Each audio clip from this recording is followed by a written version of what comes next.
کبھی یہ خیال آیا ہے کہ جاسوس آخر کسی سے بھی کوئی بھی راز کیسے اگلوا لیتے ہیں؟ تو دیکھیں، یہ کوئی جادو نہیں ہے، یہ خالص نفسیات کا کھیل ہے۔ آج ہم ڈاکٹر ڈیوڈ کریگ کے کام کی روشنی میں انہی ٹیکنیکوں پر بات کریں گے جو خفیہ ایجنٹ معلومات حاصل کرنے کے لیے استعمال کرتے ہیں۔ یہ کہنا تھا ایف بی آئی کے ایک لیجنڈری انڈر کور ایجنٹ جو ڈیپ اسٹون کا، وہی جنہوں نے اپنی جان داؤ پر لگا کر مافیا کے اندر اپنی جگہ بنائی تھی۔ ان کا پورا تجربہ ایک بہت سادہ سی حقیقت بتاتا ہے کہ رازوں سے پردہ اٹھانا ہے تو لوگوں کو بات کرنے پر آمادہ کرنا ہی پڑتا ہے۔ اور اس سارے علم کا ذریعہ ہیں ڈاکٹر ڈیوڈ کریگ، جو خود ایک بین الاقوامی انڈر کور ماہر ہیں۔ انہوں نے جاسوسوں کی ان خفیہ حکمت عملیوں کو لیا اور انہیں عام لوگوں کے لیے آسان بنا دیا تاکہ ہر کوئی اسے سمجھ سکے۔ تو آئیے اس دنیا میں ذرا گہرائی میں اترتے ہیں۔ آخر ایک جاسوس کا سب سے بڑا ہتھیار کیا ہوتا ہے؟ کیا وہ کوئی خاص ٹیکنالوجی ہے، گیجٹس ہیں؟ نہیں، بلکہ لوگوں سے بات کروا کر راز اگلوانے کی صلاحیت ہے۔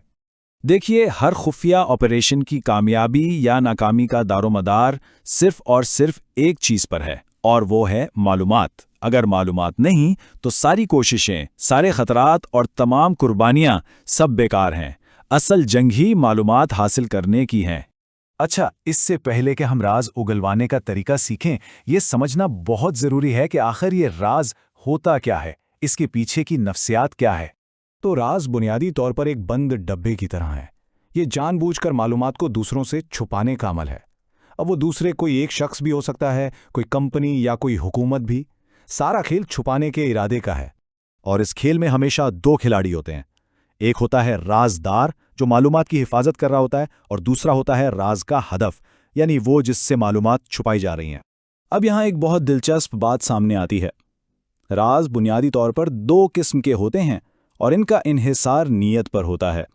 یا تو کوئی اپنی حفاظت کے لیے راز رکھتا ہے یا پھر کسی دوسرے کی بھلائی کے لیے۔ مثال کے طور پر کریڈٹ کارڈ کا قرض، لوگ اسے شرمندگی کے ڈر سے چھپاتے ہیں تو یہ راز اپنی ذات کے دفاع کے لیے ہوا۔ دوسری طرف کسی کے لیے سرپرائز پارٹی کی تیاری کرنا، یہ راز کسی اور کو خوشی دینے کے لیے ہے۔ دونوں کی نیتیں بالکل الگ ہیں۔ تو اگلا سوال یہ ہے کہ معلومات چھپانے کے پیچھے آخر کیا نفسیات کام کرتی ہے، اور راز رکھنے کا یہ عمل خود راز رکھنے والے پر کیا دباؤ ڈالتا ہے؟ اس نفسیاتی دباؤ کو سمجھنے کے لیے ایک بہت ہی دلچسپ تصور ہے۔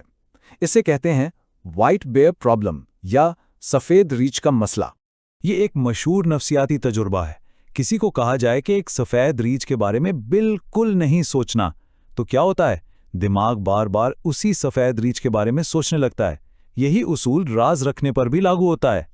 تو یہاں اہم نقطہ یہ ہے کہ راز رکھنے کا عمل خود ایک اندرونی دباؤ پیدا کرتا ہے۔ راز کو دبانے کی مسلسل کوشش انسان کو اسے ظاہر کرنے کے لیے مزید بے چین کر دیتی ہے، اور یہی وہ کمزوری ہے جس کا فائدہ اٹھایا جاتا ہے۔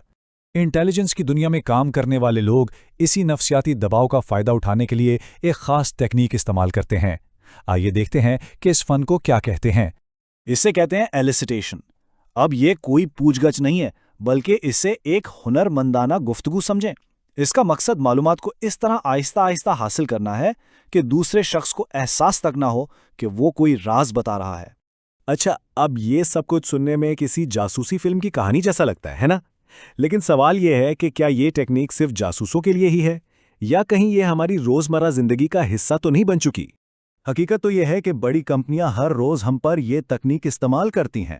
یہ جو لائلٹی کارڈز ہوتے ہیں، آن لائن سروے ہوتے ہیں، یہ سب ہماری عادات اور پسند کے بارے میں معلومات حاصل کرنے کے لیے ہی بنائے گئے ہیں، وہ بھی بغیر ہم سے براہ راست پوچھے۔ لیکن جہاں کمپنیاں اسے اپنے منافع کے لیے استعمال کرتی ہیں، وہیں ڈاکٹر کریگ ایک اخلاقی پہلو پر بہت زور دیتے ہیں۔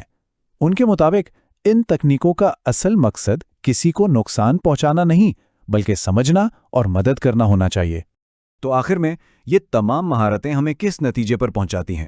یہ دراصل باہمی رابطے کے ایک نئے اور بہت طاقتور دور کی طرف اشارہ کر رہی ہیں۔ اور یہ بات اس کا بہترین خلاصہ ہے۔ ایک زمانہ تھا جب باڈی لینگویج کو سمجھنا بہت بڑی بات تھی، لیکن آج اصلی برتری لوگوں کو نفسیاتی سطح پر سمجھنے میں ہے۔ یہی نئے دور کا سب سے بڑا ہنر ہے۔ تو یہ سارا تجزیہ ہمیں ایک سوال کے ساتھ چھوڑ جاتا ہے۔ ہماری اپنی زندگی میں، ہمارے خاندان اور دوستوں کے درمیان، اور ہمارے کام کی جگہ پر آخر کون کون سے راز بند ہیں جو بس کھلنے کا انتظار کر رہے ہیں؟